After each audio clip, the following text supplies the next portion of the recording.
¿Y qué decir de Cuba, que después de casi 70 años de una supuesta revolución infantil que solo le interesaba a la familia Castro, dejó a una población sumida en la miseria absoluta? Esta semana tuvieron que anunciar un cambio en el modelo económico. Están viviendo su perestroika. Y quizá antes de mitad de año, bajo el liderazgo de Donald Trump, veamos a Cuba libre.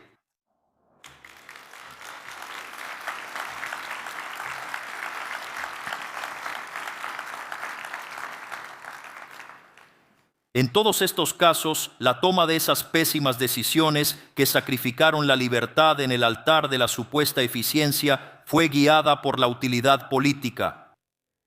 La planificación da recursos ilimitados al comunista en turno para hacer lo que quiera. Estos errores o maldades sucedieron porque dejaron de priorizar el orden moral o actuaron según su propio y distorsionado concepto de moralidad.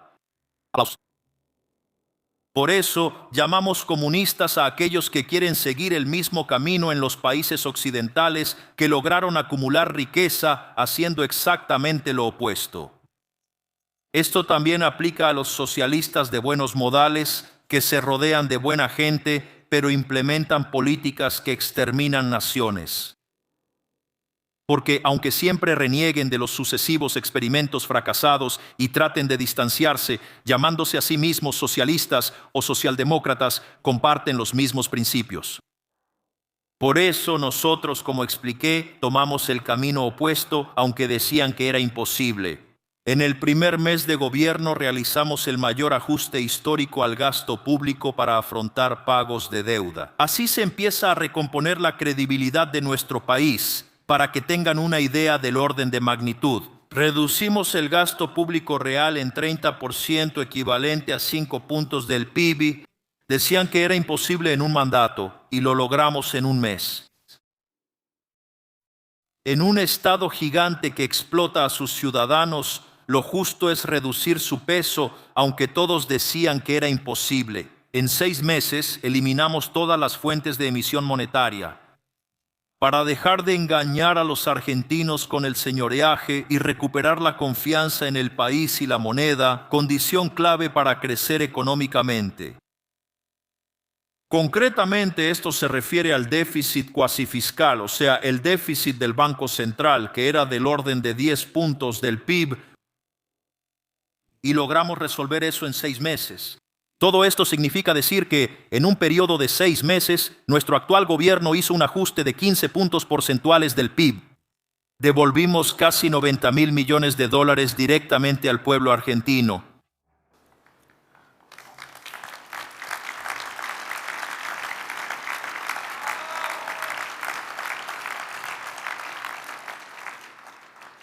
Aunque todos decían que era imposible. Abrimos gradualmente la economía para que sectores competitivos compitieran globalmente y prosperaran, y los argentinos accedieran a productos de calidad al mejor precio. No descansaremos hasta ser la nación más libre y abierta del mundo.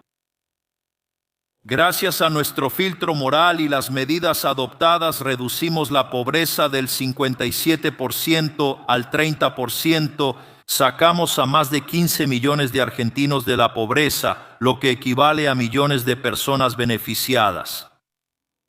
También logramos reducir el riesgo país de cerca de 3.000 puntos base a alrededor de 600 puntos. Comenzamos a recibir inversiones en nuestro territorio por unos $100.000 millones. Aquí en Europa, por el contrario, desde hace décadas se viene adoptando el criterio opuesto de toma de decisiones, igual que sucedía en Argentina, aunque a otro ritmo. Primero analizan lo que le conviene al político o al burócrata, después lo que es económicamente eficiente y por último analizan lo que es moralmente correcto. Si es que siquiera lo hacen y siempre lo hacen. Fingiendo virtud y compasión, atacaron la propiedad en nombre de la igualdad, destruyeron el mérito en nombre de un universalismo vacío y cedieron la soberanía de sus naciones a burócratas no elegidos. Cada vez que la política europea tomó una mala decisión, lo hizo con una causa noble entre manos. Ese es el truco, la trampa. detrás de cada causa noble hay una ecuación política concreta. Crear dependientes es crear votantes. Cada subsidio es un voto comprado, cada regulación es un favor cobrado y cada frontera abierta amplía el registro electoral. No actúan por compasión, lo hacen por conveniencia y usan una bandera humanitaria para evitar ser cuestionados. Por ejemplo, la política económica y migratoria. Como sabemos, Europa presume ser un estado niñera, es decir, quitar proporcionalmente a quienes más generan riqueza, violando el principio de la propiedad y la igualdad ante la ley, en el proceso para redistribuirla al resto de la sociedad en forma de servicios. Ellos ven la economía como un pastel. Ellos están enfocados en gestionar y decidir qué pedazo le toca a cada uno en vez de concentrarse en hacer que el pastel siga creciendo. Eso genera el estancamiento económico que ya se observa desde hace algún tiempo en una región. Mientras más alejada del individuo esté la cima del poder, peores son las consecuencias de este intento de planificación. La sumisión nacional a los dictados unilaterales de organismos supranacionales sustituye la soberanía y las libertades individuales por los caprichos de los burócratas de turno. Si el poder se separa de la responsabilidad de la representación, puede volverse tiranía rápidamente. De hecho, durante el discurso pronunciado hace poco, mi estimado y querido amigo Santiago Abascal se aseguró de mencionar al pequeño cachorro de tirano que, lamentablemente, ustedes tienen aquí en España. Adiós. Si a eso sumamos la cuestión migratoria, lo que hace es aumentar indiscriminadamente la cantidad de quienes reciben pedazos del pastel. Sin ninguna exigencia de contribución de ningún tipo, se termina engañando a la población que pagó impuestos durante tantos años, devolviéndoles un sistema que camina hacia el colapso. Como resultado, Europa perdió crecimiento, Estado de Derecho y ahora sus líderes carecen de credibilidad política. Y con eso quiero decir algo que parece obvio, pero que la política observa y oscurece. Las ideas no son abstractas, las ideas tienen consecuencias reales y profundas en la vida cotidiana de las personas. Cuando una sociedad elige el camino de la libertad, las cosas mejoran para todos, lo estamos viendo en Argentina. Cuando una sociedad elige el socialismo, las cosas empeoran. Lo vimos en la Unión Soviética, lo vemos en Cuba, lo vemos en Venezuela, lo vimos nosotros mismos durante 100 años de decadencia progresiva en Argentina. No es cuestión de suerte, no es cuestión de recursos naturales, no es cuestión de historia o geografía, es cuestión de decisiones. Las naciones que adoptan la libertad, propiedad privada y orden moral occidental progresan, las que no, siempre decaen sin ninguna excepción. En cada elección no solo se decide quién gobierna, sino hacia dónde camina un pueblo, y esa dirección importa. Por eso el primer ministro Orbán y el pueblo húngaro lo tienen muy claro. Como país que sufrió el comunismo, hoy lo enfrentan con el mismo espíritu mencionado. Ellos depositaron su confianza, determinación y valentía en el primer ministro Orbán para llevar esto adelante, y realmente él es alguien digno de admiración por el enorme trabajo que realiza. Hungría eligió hacer lo correcto en vez de lo que está bien visto. Esa actuación implacable los hizo mantener su política migratoria pese a la presión regional para abrir fronteras. En cambio, Europa, por hacer aquello que dejaba bien a los políticos en la foto, en los titulares de los periódicos del mundo, actualmente enfrenta una crisis desproporcionada en esa y otras áreas. En ese sentido, creo que comparto algo importante con mi amigo Víctor. Ambos empezamos a luchar esas batallas antes de que fuera popular hacerlo. En Argentina, cuando decía que el socialismo nos destruía, era un paria. No me invitaban a los programas, ningún partido me llamaba, los periodistas me miraban como si estuviera loco, y aún así seguí diciendo porque era lo correcto.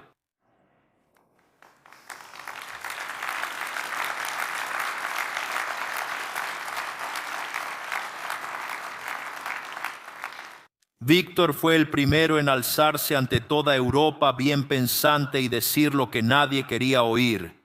que Occidente estaba en peligro, que Europa se suicidaba y que la inmigración masiva y descontrolada no era generosidad, sino irresponsabilidad con sus pueblos. Él lo dijo cuando era riesgoso decirlo. Eso se llama valentía.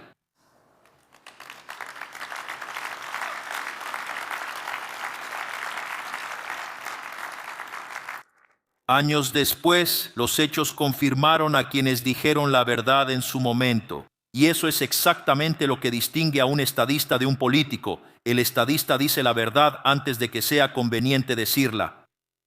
Mi mensaje esta noche para ustedes es este. Cuando el mal y los malvados se imponen como norma, es nuestro deber defender con más valentía que nunca la ética, la moral, la justicia y la verdad. Por más que lo intenten, por más que inviertan en medios de comunicación, por más que impongan legislaciones, no debemos dejarnos convencer de que lo incorrecto es correcto, lo incorrecto es incorrecto, aunque millones de personas lo defiendan.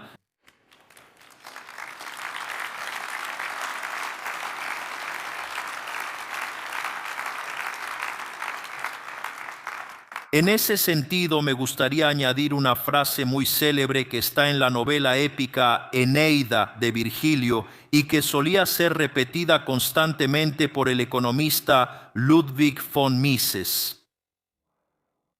Primero, voy a decir esto en latín, que obviamente voy a pronunciar de una manera terriblemente incorrecta, pero lo voy a intentar. Y él dice con valentía: tunice de males, sed contra el dentior, que significa nunca cedas al mal, pero enfréntalo con más fuerza. Y Víctor ciertamente lo está logrando, gracias.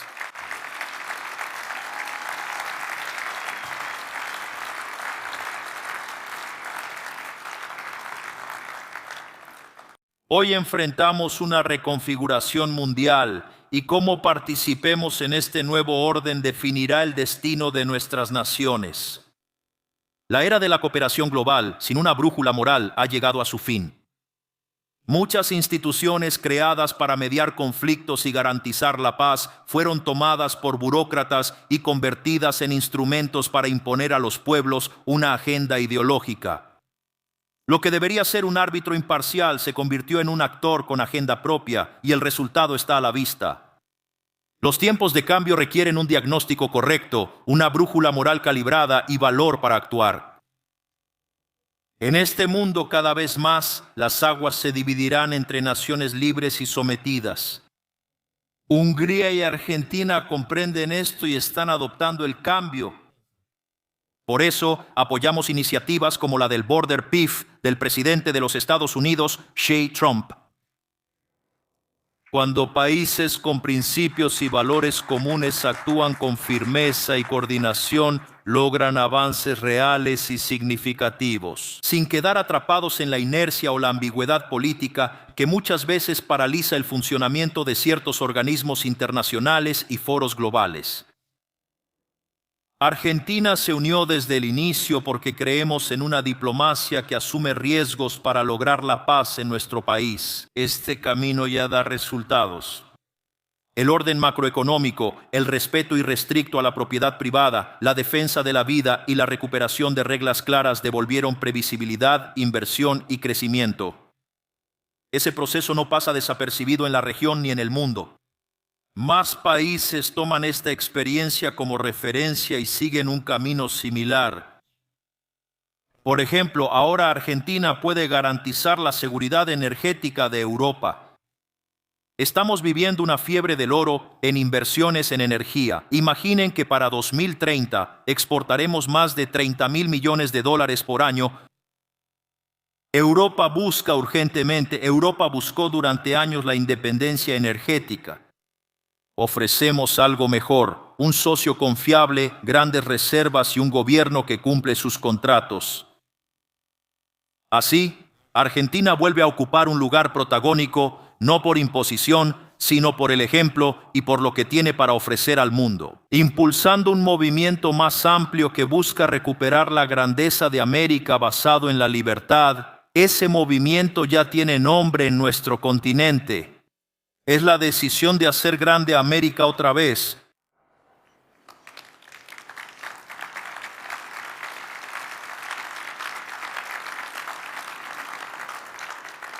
Es la convicción de que solo con base en la libertad, el orden y el respeto por los valores que dieron origen a nuestra civilización, es posible construir un futuro de prosperidad. Esa convicción empieza hoy a ganar espacio en Europa. Europa no necesita reinventarse, sino reencontrarse, volver a sus raíces y confiar en su historia y abandonar la lógica de la culpa constante. Hungría es clave en ese camino y Víctor Orbán destaca como una de las voces más claras y valientes para devolver a Europa su rumbo. Hungría se acerca a un nuevo punto de inflexión donde se disputan dos modelos morales opuestos para liderar el país en los próximos años. Ese comunismo, antes bajo la bandera soviética, ahora tiene otra apariencia. Se oculta tras diversas causas nobles y humanitarias que parecen independientes pero están unidas por una agenda común de guerra contra la tradición y el odio a todo lo que consideramos bueno, bello y sagrado. Dentro de pocas semanas el pueblo húngaro volverá a pronunciarse. Hoy más que nunca debemos tener claridad sobre lo que realmente está en juego. Lo que Hungría decida tendrá eco en toda Europa. Cuando una nación se mantiene firme ante la corrección política, demuestra a otros países que también pueden resistir y vencer. Cuando una nación defiende su libertad, familias, fronteras y tradiciones, recuerda a otros países adormecidos por ingenieros de la decadencia que aún pueden reaccionar. Cuando un líder como Víctor Orbán lucha sin pedir permiso, él es un faro para quienes no aceptamos que Occidente tenga un ocaso administrado. Querido Víctor, tienes nuestro respeto, admiración y apoyo. Hungría ve en ti a un líder de valentía excepcional y una vez más indispensable para el futuro de Europa. Y todos nosotros que libramos esta batalla en nombre de la libertad, sabemos que cuando un estadista se mantiene firme en la defensa de su pueblo, no solo protege a su nación, sino que también devuelve la esperanza al mundo. Gracias a todos, que Dios bendiga a Hungría y Argentina, que las fuerzas del cielo nos acompañen y viva la libertad, carajo. Muchas gracias a todos.